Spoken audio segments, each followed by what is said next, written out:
Cá estamos para mais uma das nossas conversas do Livros Oeste.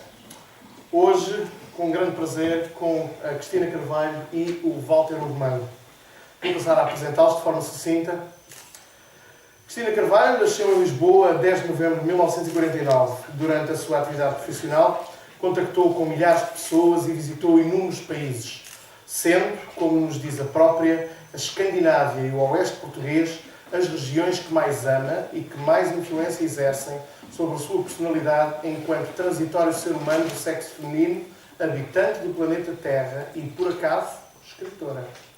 Não tão por acaso, se pensarmos que é filha de dois nomes escritores, Rómulo de Carvalho, António Gedeão para muitos, e Natália Nunes. Publicou Até Já Não É Adeus, Momentos Misericordiosos, Ana de Londres, Estranhos Casos de Amor, O Gato de Uppsala, Noturno, o Romance de Chopin, Lusco-Fusco, A Casa das Auroras, sem contar com os seus dois títulos mais recentes, Rómulo de Carvalho, António Gedeão, Príncipe Perfeito, e o Romance Marginal. Falta a Tarde Fantástica, diz-me aqui a voz da consciência. Walter Ugumano nasceu em Angola em 1971, passou a infância em Passos de Ferreira e atualmente vive em Vila do Conde, embora cada vez mais viajando pelo mundo. É licenciado em Direito e pós-graduado em Literatura Portuguesa Moderna e Contemporânea. Escreveu os romances O Nosso Reino, O Remorso de Baltasar Serapião, Prémio José Saramago, O Apocalipse dos Trabalhadores, A Máquina de Fazer Espanhóis, Prémio Portugal Telecom, e O Filho de Mil Homens.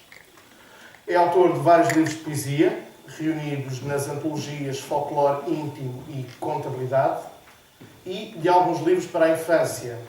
Organizou as antologias O Encantador de Palavras, com poesia de Manuel de Barros, Série Poeta, em homenagem a Júlio Saúl Dias, Quem Quer Casar com a Poetisa, com a poesia de Adília Lopes, O Futuro em Anos-Luz, por sugestão do Porto 2001, Desfocados pelo Vento, com a poesia dos anos 80, agora, como editor. Teve duas experiências, as edições Quase, com Jorge Reixá, e a Objeto Cardíaco, por sua inteira conta e risco. O Objeto Cardíaco deve manter-se por própria conta e risco. Mas o nome era premonitório. O nome era lindo. Era premonitório. Era Objeto Cardíaco. Resta só acrescentar que na música integra o projeto musical Governo e escreveu letras para o Paulo Praça e Mundo Cão. Ora bem, o mais recente romance da Cristina, que é este, chama-se Marginal e arranca com uma sequência de alguém que encontra um saco com fotografias, leva-as para casa e essas fotografias acabam, de certa forma, por ajudar a trazer à baila a memória da pessoa a quem são mostradas essas fotografias. Além da fotografia ser uma metáfora mais ou menos evidente para a fixação da memória, não deixa de ser curioso que a fotografia é precisamente isso, a fixação, e a memória é algo muito volátil. Há um escrito do Vila Matas em que ele refere que o Borges terá dito, não interessa aqui se é verdade ou não, que quando se lembrava de um episódio, não se lembrava desse episódio, mas da última vez que se lembrava desse episódio. Portanto, a nossa memória se vai transformando à medida que cada vez que recordamos uma coisa, recordamos a última vez que a recordámos. E de maneira diferente. Por isso é que entrou aqui o objeto de fotografia, foi para pôr um bocadinho de travão a essa volatilidade. Fala-nos um bocadinho sobre isso. Eu quero agradecer em primeiro lugar o convite aqui nos Livros Oeste. Já o ano passado cá estive, não sei se estão a ouvir bem nesse, não, o ano passado. Há 2 anos. Não, foi o ano passado. Não foi? Mas foi há 2 anos que a Cristina teve na Semana dos Contos. Não, eu não estive na Semana dos Contos. Eu estive no ano passado nos Livros. Com a Casa das Auroras. Ano passado. Não, o ano que teve cá na 14 do planeta. Há 2 anos. Há 2 anos. Eu quero agradecer ao João. Aposto no Orçamento Geral de Que é uma Estado de pessoa 2010. De 2010. Não, obrigado. O João que teve a bondade de me convidar e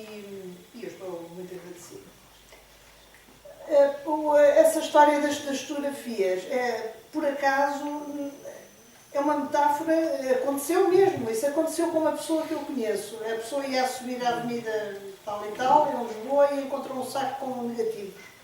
E encontrou uma pessoa, encontrou os sacos com os negativos, e ela contou isto. Depois mandou revelar à moda antiga alguns negativos e surgiram fotografias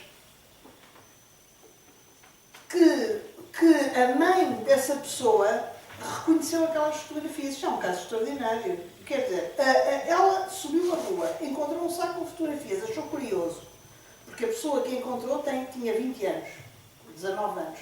Fotografias e negativos é uma coisa que ultrapassa, não sabe o que é, não é? Portanto, mandou revelar as fotografias, não é? Alguém lhe disse para revelar e tal, ela mandou revelar algumas e levou-as para casa para mostrar o que tinha encontrado. O que é certo é que a mãe dela reconheceu-se nas fotografias e reconheceu a sua família nas fotografias. Portanto, isto são casos extraordinários, são casos que acontecem e normalmente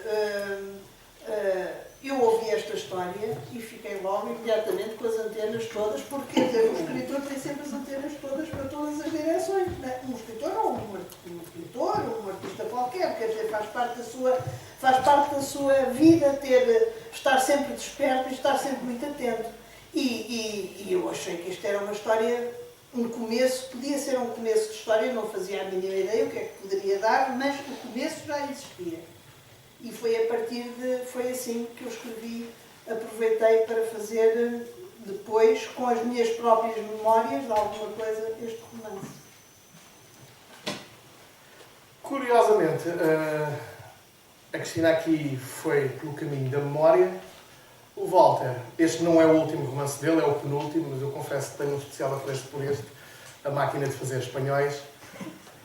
E tu aqui foste num caminho quase ao contrário, ou seja, a Cristina falou com a memória, portanto falou para trás, tu aqui foste falar sobre a velhice, quase como se tentasses projetar um bocadinho para a frente e ao mesmo tempo para lidar também com essa vertigem, não? Que é inevitável. Fala-nos um bocadinho do processo e dos objetivos desta Máquina dos Espanhóis, que se passa no lar, num ambiente de terceira idade. Está bem. Neste sentido, de memória de tempo para trás. Também boa tarde a todos e muito obrigado pelo convite para estar aqui. A primeira vez que eu não estive aqui há 2 anos, nem há 1 ano. Eu estive há muito gosto. Mas há muito gosto em estar aqui com o João, que simpaticamente me convidou e que é um amigo, e tenho muito gosto em estar aqui com a Cristina. Eu diria que a Máquina de Fazer Espanhóis tem uma dimensão de uma certa fúria pelo apagamento, ou seja, eu costumo dizer que é uma máquina para a dignificação da memória, porque a memória é complexa e agressiva, a memória agride-nos ou agride as personagens, mas e talvez a vida se justifique no lado da terceira idade, talvez a vida se justifique porque existe uma espécie de processo, um estágio para a brancura, como diz o Sr. António, um estágio para a brancura, ou seja, há uma espécie de ansiedade por um apagamento contínuo que permita o apaziguamento, porque enquanto a memória não se perder, a figura, as pessoas ou nós, eventualmente não nos conseguimos apaziguar. Se isso é conseguido ou não, eventualmente, enfim, se eu explicar tudo, estrago-vos o livro, mas talvez seja impossível vivermos à revelia da memória, talvez seja impossível sermos algo que não o resultado da nossa memória. E por isso o livro é essa problematização, é efetivamente um resultado, ou seja, é a soma daquilo que alguém foi e ao que eventualmente já não escapa. Aliás, há uma passagem no livro que eu acho que tem muito a ver com isso que tu estás a dizer, a forma como nós e as nossas circunstâncias, como dizia o outro senhor, o THC, acabamos por criar os nossos próprios padrões de tempo. Há uma passagem que tu escreves: o Anísio foi quem se meteu comigo depois do almoço a ver se eu espevitava. Eu estou bem, dizia-lhe, estou bem. Ele queria saber se está bem, era andar de trombas. Eu respondi que o tempo não era linear. Preparem-se, sofredores do mundo. O tempo não é linear. O tempo vicia-se em ciclos que obedecem a lógicas distintas e que se vão sucedendo uns aos outros, repondo o sofredor e qualquer outro indivíduo novamente num certo ponto de partida. É fácil de entender. Quando queremos que o tempo nos faça fugir de alguma coisa, de um acontecimento, inicialmente contamos os dias, às vezes até as horas. E depois chegam as semanas triunfais, os largos meses, e depois os didáticos anos. Mas para chegarmos aí, temos de sentir o tempo também de outro modo. Perdemos alguém e temos de superar o primeiro inverno a sós, e a primeira primavera, e depois o primeiro verão, e o primeiro outono. E dentro disso é preciso que superemos os nossos aniversários. Tudo quanto dá direito a parabéns a você, as datas da relação, o Natal, a mudança dos anos, até a época dos morangos, o magusto, as chuvas de molha-tolos, o primeiro passo de um neto, o regresso de um satélite à Terra, a queda de mais um avião, as notícias sobre o Brasil, enfim, tudo. Ou seja, nós acabamos por ser, quer na ficção, quer na realidade, que são dois lados da mesma moeda, o fiel de passado e futuro, para jogar um bocadinho com as abordagens com que iniciámos isto.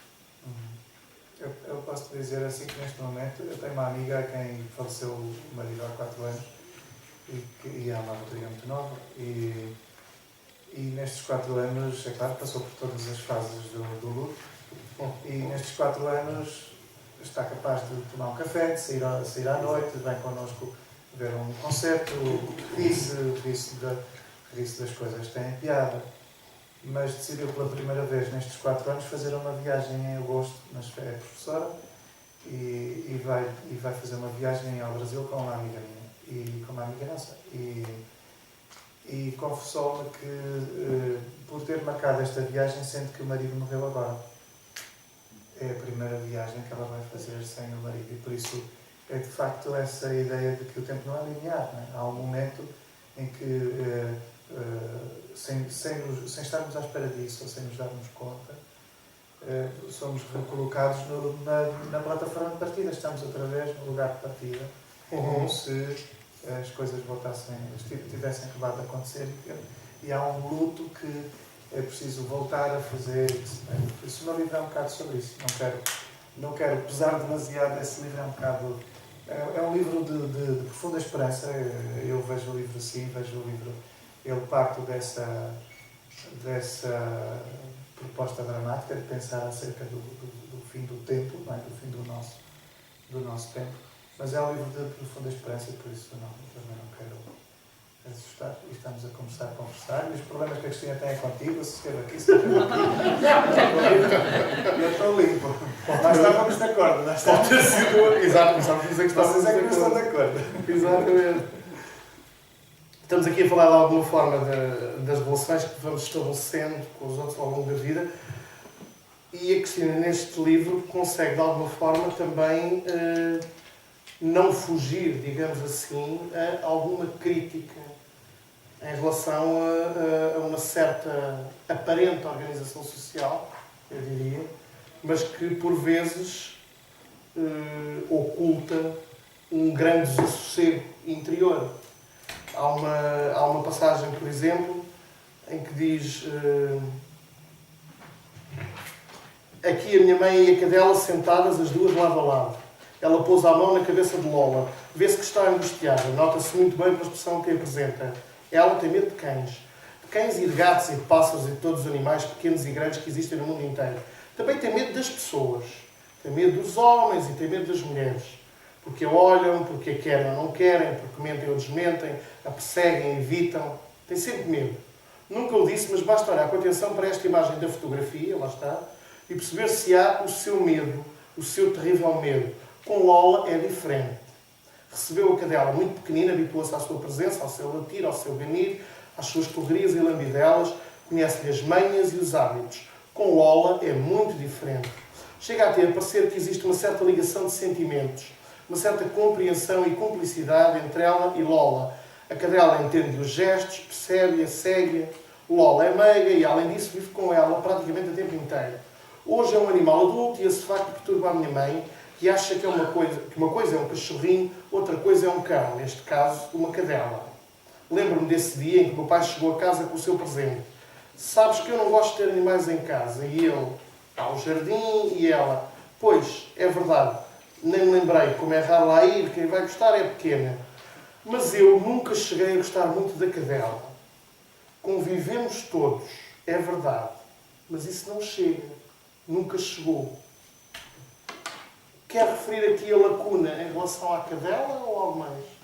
Este convivemos todos, é verdade, mas isso não chega, nunca chegou. Mas isso são atitudes muito íntimas. Quer dizer, eu agora estava a ouvir o João aqui a falar, estava aqui a ouvir a falar e não estava a lembrar nada disto que escrevia realmente. Mas Foi a outra questão. o tema da nossa mesa é a mística da escrita, não é? Ao recorrer. Pronto. E eu realmente não me estava a lembrar nada disto. Quer dizer, tenho uma vaga ideia. Portanto, a memória aqui está-me a trair. Mas, na verdade, eu não sei se o Walter também faz isto como eu faço. Quer dizer, a gente, desde o momento em que o livro está publicado, eu não toco mais, já não mexo mais, já não abro nunca mais. Nem quero olhar. Está na prateleira, está ali 1 ou 2 volumes, os meus, os que eu decidi ficar com 1 ou 2, e nunca mais na minha vida pego nesses livros. É assunto encerrado. Está escrito, foi publicado, está ali. Portanto, o processo da escrita também é algo de facto transcendente. Quer dizer, pelo menos comigo é. Eu acredito que com o Walter, daquilo que eu conheço que ele escreve, é de certeza absoluta. Não estou a querer transformar isto numa coisa que só os iluminados é que conseguem. Não é nada disto que eu quero dizer. O que eu quero dizer é que a pessoa senta-se a escrever e no dia seguinte, quando eu vou rever aquilo, eu já tenho dito isto várias vezes, mas porque muita gente me pergunta, e no dia seguinte, quando eu vou, gostava de saber a opinião do Walter, a ver se de facto também acontece o mesmo com ele. No dia seguinte, quando eu vou rever, porque é esse o meu processo, aquilo que escrevi ontem, porque eu escrevo hoje e vejo amanhã o que escrevi ontem, eu não me lembro absolutamente de nada do que lá está. Portanto, não reconheço praticamente palavra nenhuma. O que me leva a crer que há uma situação, se quisermos chamar transcendente, portanto, ou pelo menos de desligamento, um desligamento do dia a dia, do que se está a passar à volta, porque senão tu lembravas do que é que. O livro vai muito além de nós, não é? O livro vai muito além. Portanto, não há cá escritas automáticas, nem semi-automáticas. Não é isso. É uma coisa diferente, quer dizer, tu entras numa embalagem depois tal, para falar mais é um modo de pensar. Entra-se num modo de pensar que depois, quando se sai, estamos em existências paralelas. Exatamente. É uma forma paralela de pensar. Estamos a pensar, obviamente, mas é uma experiência distinta. É uma experiência distinta. Mas todos sabemos que muitas vezes há um subtexto consciente do autor, que não quer ser explícito em relação a uma determinada abordagem. Mas isso passa-se tudo naquela altura. Mas a maior parte das vezes o livro traz coisas que nós não estávamos à espera que trouxesse. Exatamente. E surpreende-nos. É nesse sentido em que nós somos efetivamente o primeiro leitor pasmado. Eu, pelo menos, pasmo. Eu vejo as coisas a aparecer e às vezes paro e penso, mas onde é que isto estava? Quer dizer, como é que isto pode... Pronto, e é isso que é de facto extraordinário. Se calhar os neurocirurgiões têm uma explicação boa para isto, uma coisa mais científica, se calhar devem ter com certeza. A verdade é que, ainda anteontem, um sobrinho meu que vive nos Estados Unidos me perguntava assim diretamente, mas está cá de férias e perguntou-me, diz-me só uma coisa, as personagens que tu crias, tu crias as personagens, ou elas vão se desenvolver? E disse, não, eu crio as personagens, efetivamente. A história é que eu não faço a mais pequena ideia o que é que lá está, não é? Quer dizer, não faço a mais pequena ideia. A gente tem um rumo traçado que não obedece, de facto, não obedece àquilo que está traçado. Portanto, não é a história desenvolver-se por si só, não sei o quê. Não, é mais do que isso. É realmente a pessoa não não saber o que é que vai acontecer. E isso é muito interessante, não é? Eu acho, porque a pessoa quando vê um filme, ou quando está, quando a pessoa, o não escritor é leitor, e está a ler um livro, nós podemos ter uma ideia mais ou menos do que vai acontecer. Podemos folhear e podemos ir passar 10 páginas à frente e ver se aquilo coincide com a ideia que estamos a ter, ou a ver um filme, não sei o quê. Mas quando estamos a escrever isso não acontece, porque a gente não sabe o que é que vai acontecer. A verdade é essa. E é um bocadinho até, eu acho que pode ser até um bocadinho assustador, não é? Porque, às vezes é chato, porque a gente não... É um bocado alienante, não é?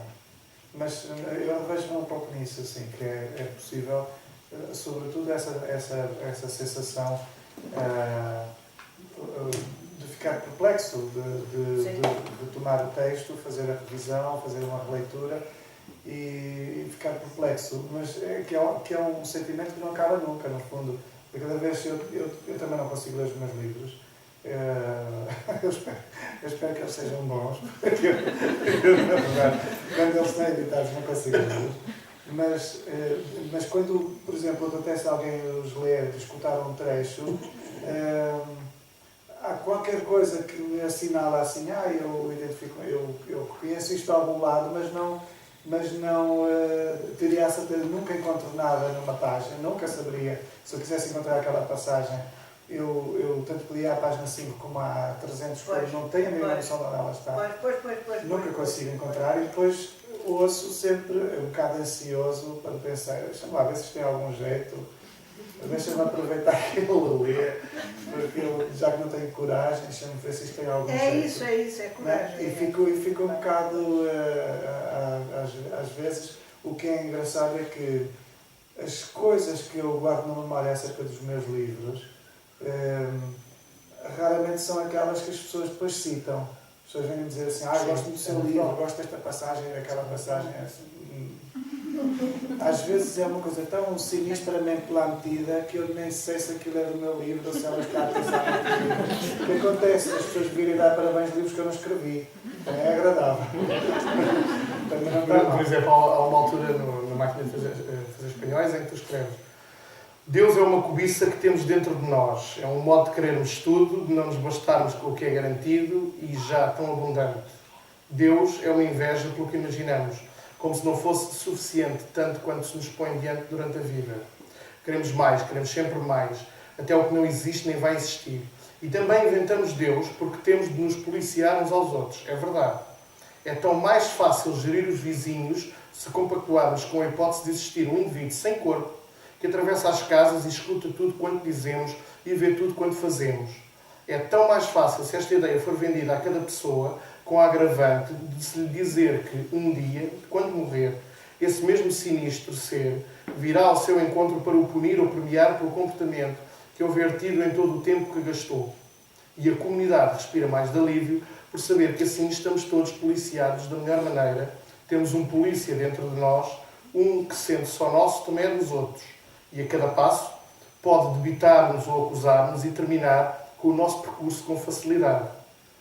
Da mesma maneira que tu falas aqui nesta deslocação de responsabilidade, parece-me quase o teu discurso em relação à criação literária. Ou seja, isso é lá da vida dos personagens, eles que se amam e já não é comigo. Mas porque eu interessa-me muito, não está em causa acreditar ou deixar de acreditar. Os escritores também têm esse papel demiúrgico que Deus tem para nós. É porque eu acho que nós só temos o direito de acreditar em Deus se primeiro acreditarmos nos homens e se nos dermos a crer. Ok. Se formos de confiança, então depois podemos arrogar-nos a confiar em alguma coisa que transcenda a nossa condição. E acho que é isso que não acontece. Eu acho que nós não somos de confiança e por isso, obviamente, não acreditas nos homens. Não podemos acreditar nos outros. Já acreditei muito e ultimamente ando a desacreditar.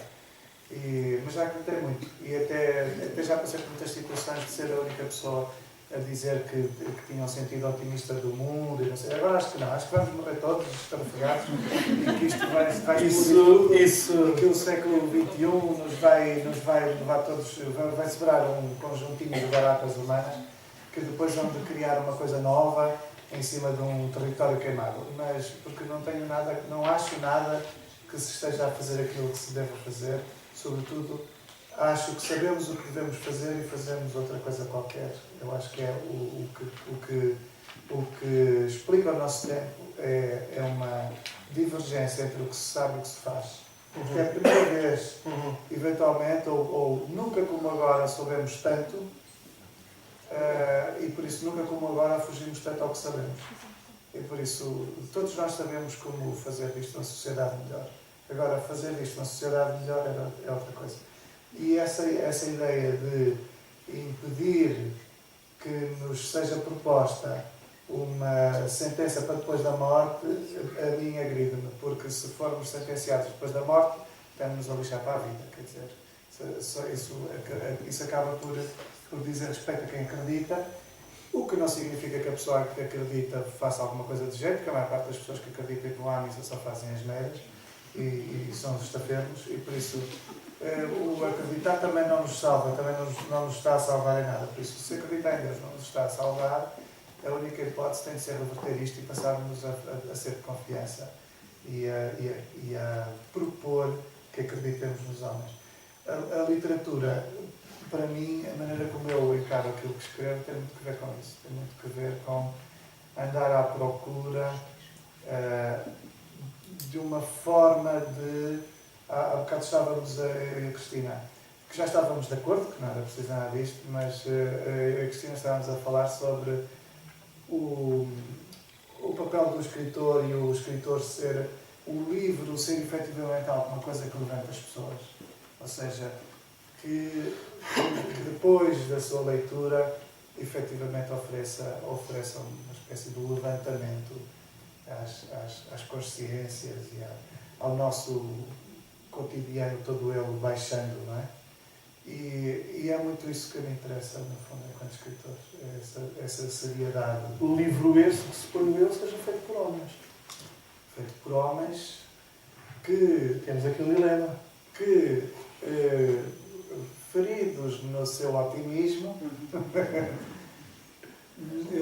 recusem ainda assim entregar as mãozinhas e os braços, abaixar os braços perante esta dificuldade. Ou seja, não acreditas nos homens, mas acreditas nas capacidades. Acredito em alguns homens, pronto, vá. Acredito em alguns homens, algumas mulheres, algumas crianças, acredito em alguns cãezinhos até. Por isso, eu estou a achar que o Fernando Pessoa, que era absolutamente excepcional, disse uma coisa incrível. Ele dizia que o mundo é para quem nasce para o conquistar e não para quem sonha conquistá-lo, ainda que tenha razão. Por isso, quando isto estourar, alguns vão passar. Vão passar os que tiverem de passar, não os que tiverem razão. Vão passar os que tiverem nascido para passar.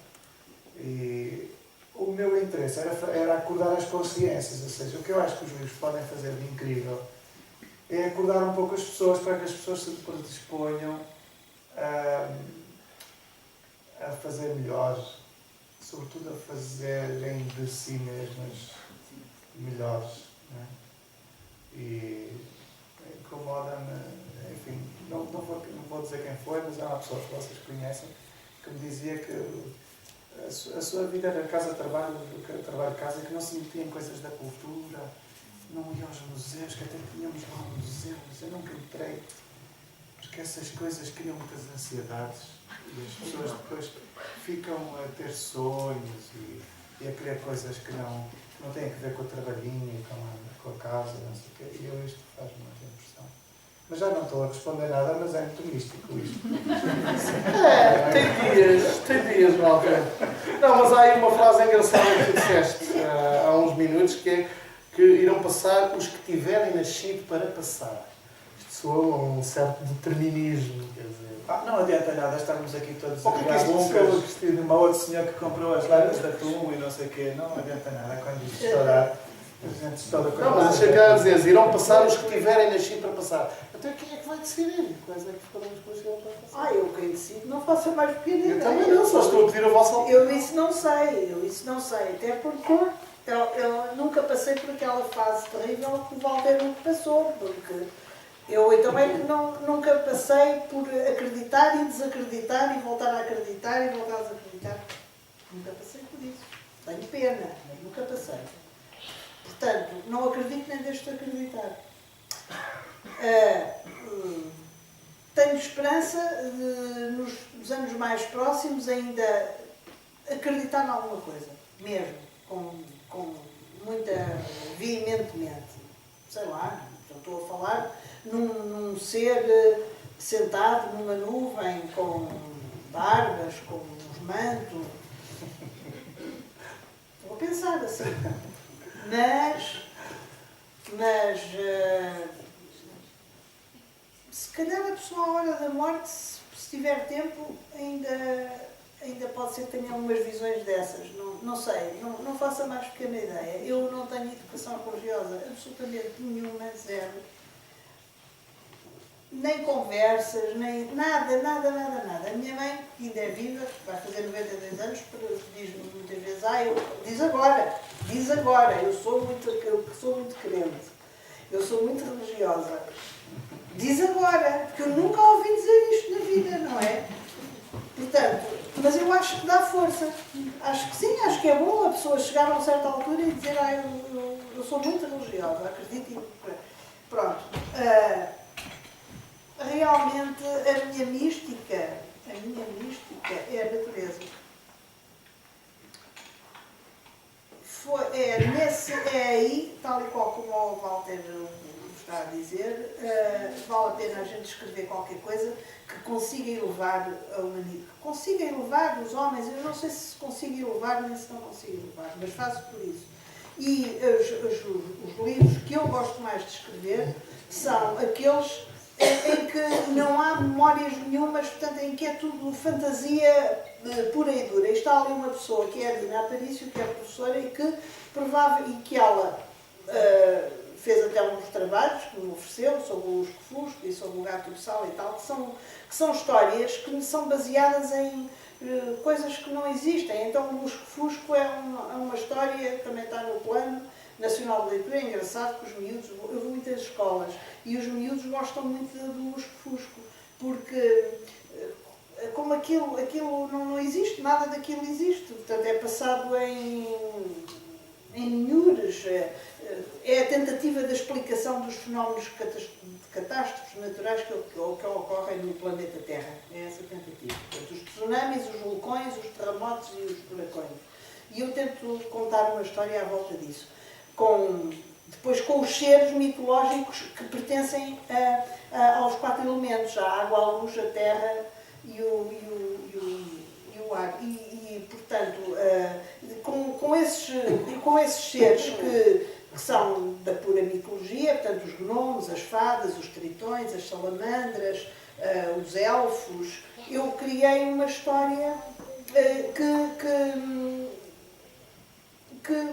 mas aquilo é ficção mesmo, pura e dura, quer dizer, aquilo não existe. E eu gosto dessa coisa porque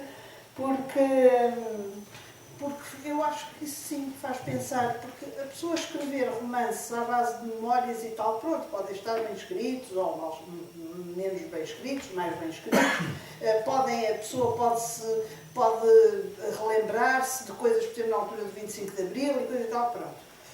Depois há o tipo biográfico, que foi este que eu fiz do meu pai, e fiz também do Chopin, a vida do Chopin, que é um compositor que eu estimo particularmente e com quem me dou muito bem, mas são narrativas muito diferentes do que estar a construir uma história que não é baseada em coisa nenhuma. Essa é na mitologia, que já por si também é uma... mas que eu acho que podem ajudar imenso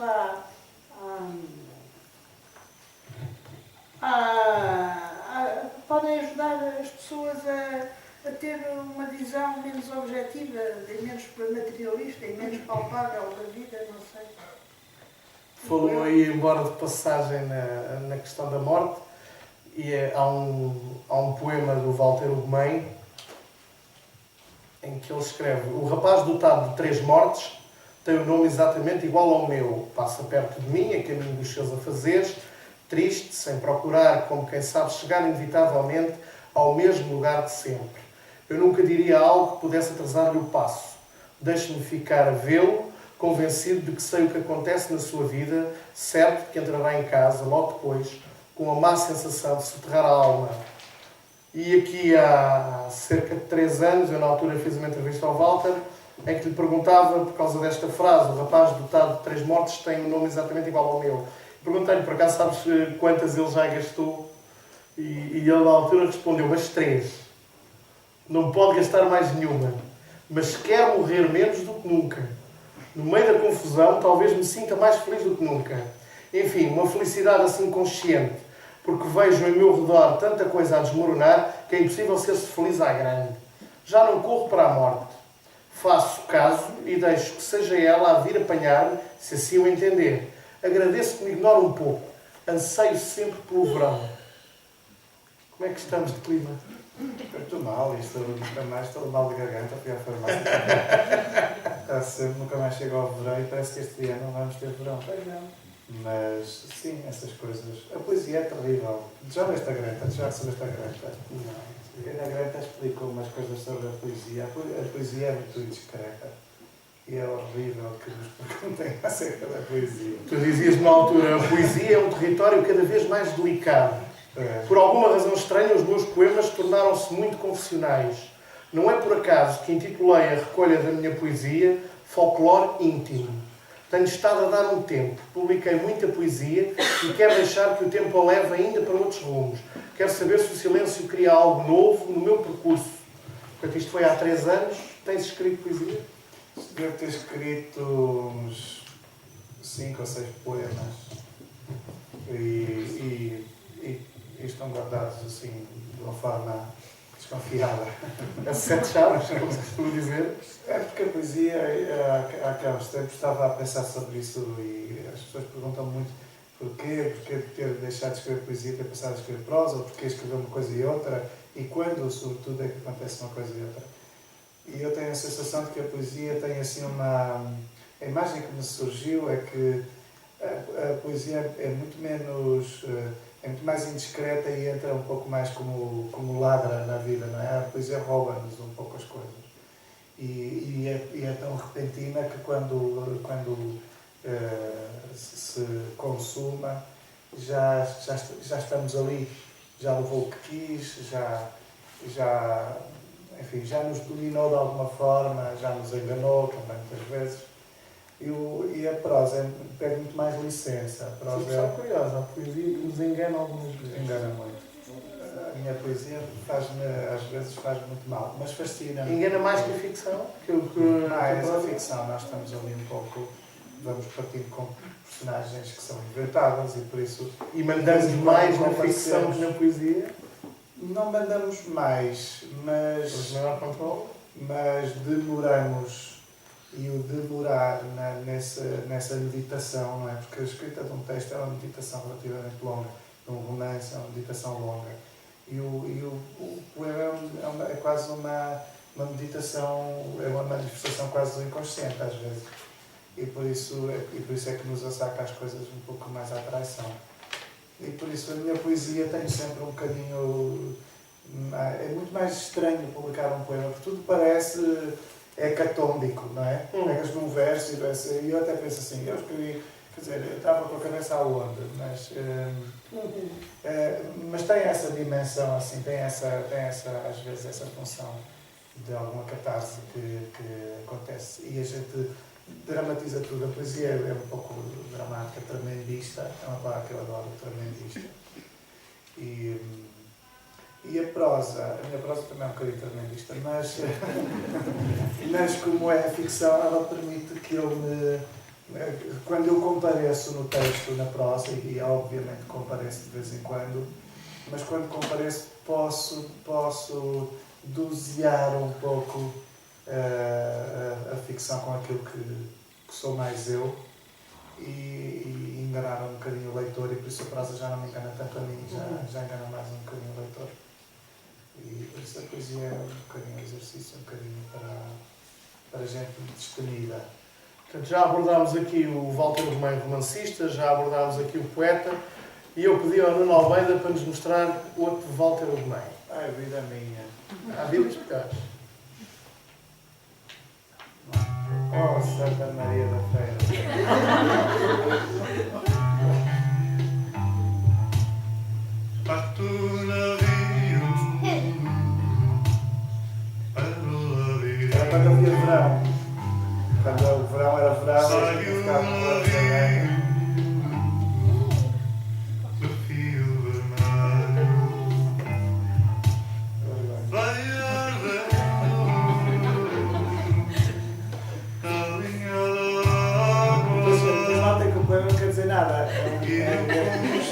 Isso depois podemos perguntar ao poeta. Agora que voltou, é o poeta que está aí dentro.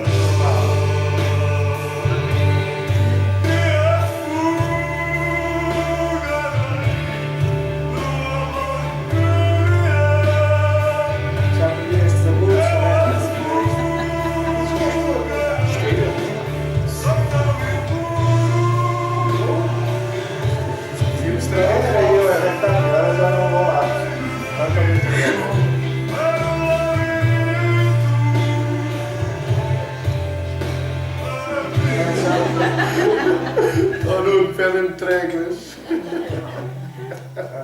Os versos e o refrão já está.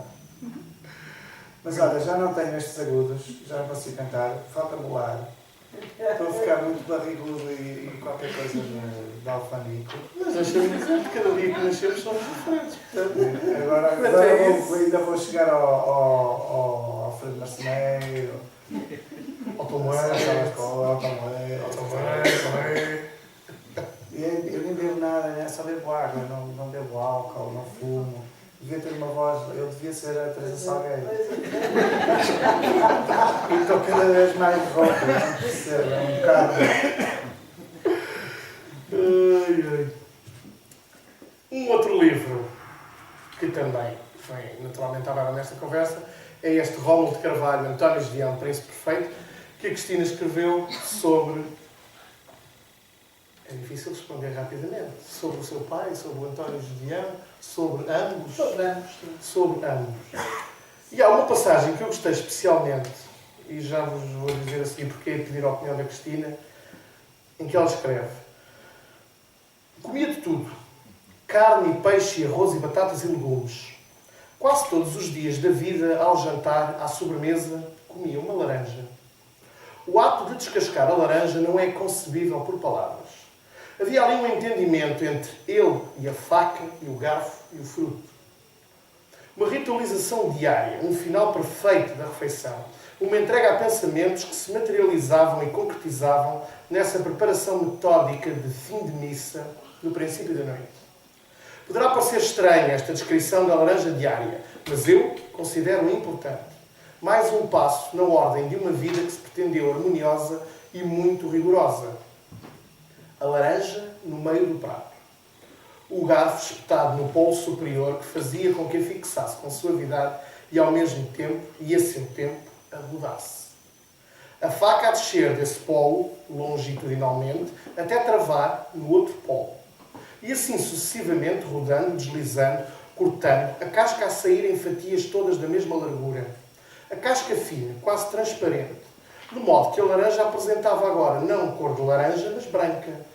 Iniciava então o mesmo processo de exatidão, agora com mais cuidado, pois a pele finíssima, a pele branca colada à polpa, saía com mais dificuldade. Lá ia, de cima para baixo e sempre à volta. No prato, amontoava-se a um canto a camada das cascas. Primeiro, a casca de fora. Por cima, a película branca. Tudo organizado. Finalmente, a faca bem afiada cortava uma rodela de laranja. E outra. E outra. Depois voltava à laranja e cortava outra rodela. E outra. E outra. Até restar a parte comprida com as nervuras do meio, que era também colocada por cima das cascas todas. Agora o prato de sobremesa apresentava uma coroa de rodelas de laranja disposta do centro para a beira. Seguia-se a limpeza dos caroços, um por um, com a ponta da faca, iam saltando todos, mas com cuidado, para não estragar nem romper a fatia. Esta operação levava o seu tempo, um certo tempo nunca perdido, pois os pensamentos andavam por ali a rodar como a própria laranja, e a prova disso é que o seu olhar estava absolutamente concentrado naquela concentração que só um total alinhamento e algum automatismo permite. Enfim, a boca. A caverna natural de todos os prazeres, onde a fibra do mundo se derrete. Eu gostei desta descrição por 2 ou 3 motivos. Primeiro, pelo ritmo impresso da escrita, e segundo, porque consigo encontrar aqui algum paralelismo, quase com a lógica com que António Gedeão fazia a poesia. Ou seja, esse mesmo ritmo, uma visão quase arquitetónica e ao mesmo tempo imprimindo um certo lirismo sem abdicar do rigor. Certo ou errado? Certo, eu acho que sim, certo, sim. Eu devo dizer que também escrevo muita poesia. Tenho mesmo dezenas e dezenas e dezenas deles. Deles, não chamo de poemas, deles. Mas realmente não tenho coragem de os publicar. É provavelmente um assunto psicológico, ligado, pronto. Mas talvez um dia eu consiga publicar. É claro, como o Walter Hugo disse, e perfeitissimamente bem, a poesia é um caso muito... Isto já lá vou. Força. É um caso muito especial, quer dizer, se a gente for para o Facebook e começar a ler os poemas que lá aparecem, diariamente, que são aos milhões, uma pessoa fica horrorizada, quer dizer, horrorizada, no mínimo, fica horrorizada. Se uma pessoa tiver um bocado de consciência, não mostra a poesia, de facto, não mostra. Quer dizer, não estou a dizer que eu devia mostrar, eu não estou a dizer que não se deva mostrar, mas é de tal maneira uma particularidade tão estranha das nossas vidas, não é? É um terror, Pronto, eu pelo menos tenho essa E é verdade que a poesia, quando era editada, digamos assim, as edições eram pequenas, ia ao encontro de um leitor muito preparado para receber aquele tipo de mensagem. E subitamente com as internets e com os blogs e com não sei o quê, a poesia desloca-se e há assim uma espécie uma espécie de popularização dos textos e subitamente as coisas mais íntimas são passadas. Pronto, e realmente a minha vida passou-se desde que nasci, que eu estou habituada a conviver, de facto, com a atitude poética. Eu já não digo com poesia, mas pelo menos com a atitude poética, não é? E portanto, tenho muita dificuldade em aceitar, e daquilo que eu conheço, gosto muito de poesia, conheço bastante, e tenho muita dificuldade em aceitar poemas. Tenho muita dificuldade em aceitar. Porque acho maus, normalmente, quer dizer, não acho que... Não é, até podem ser muito bons, mas as pessoas não os deviam mostrar assim, não sei. É um bocado complicado. Mas sim, tenho muito... E agora, tive até uma surpresa muito grande, porque este disco, o último disco da Dona Simone de Oliveira, houve uma amiga minha que me pediu uma vez um poema, porque eu escrevi um poema para lhe oferecer a ela, a minha amiga. E eu ofereci um poemazinho naquela... Integra o disco? Sim, integra. Mas quer dizer, eu fiquei muito admirada porque eu ofereci o poema à minha amiga, convencidíssima, na minha ingenuidade, que era para ela. Achei muito estranho quando um dia recebo uma carta da Sociedade Portuguesa de Autores a perguntar se eu autorizava o poema com o título tal e tal, e que aquilo já estava tudo tratado, ela tratou tudo, porque a minha revelia, não é? Pronto. Mas eu fiquei sensibilizada, achei graça e tal. Eu devo confessar que nunca ouvi o disco dela. É um bocado chato estar a dizer isso, mas realmente nunca ouvi. Sei que fui à apresentação, foi no Frágil, o disco estava lá a Simone, falámos muito bem, ela fartou-se de falar no meu nome, todos os sítios onde ia falava, porque ela gosta imenso. O facto é que eu ainda não ouvi. Ofereceu-me o disco e ele lá está com o celofanezinho e tal. Pronto. Passando à tua pergunta. Portanto, eu tenho terror de o ouvir. A verdade é essa. Qual era a pergunta então? Em relação àquela passagem da laranja. Essa passagem da laranja... Por um lado é obviamente simbólico da atitude metódica, não é? Sim, o Rómulo de Carvalho sim. Já nem sequer falo do António Diário. O Rómulo de Carvalho tinha. Sim. Toda a gente que já leu sobre ele enquanto pedagogo sabe disso. Sim. Agora, achei de facto algum paralelismo entre a forma como está construída a poesia de António Gedeão,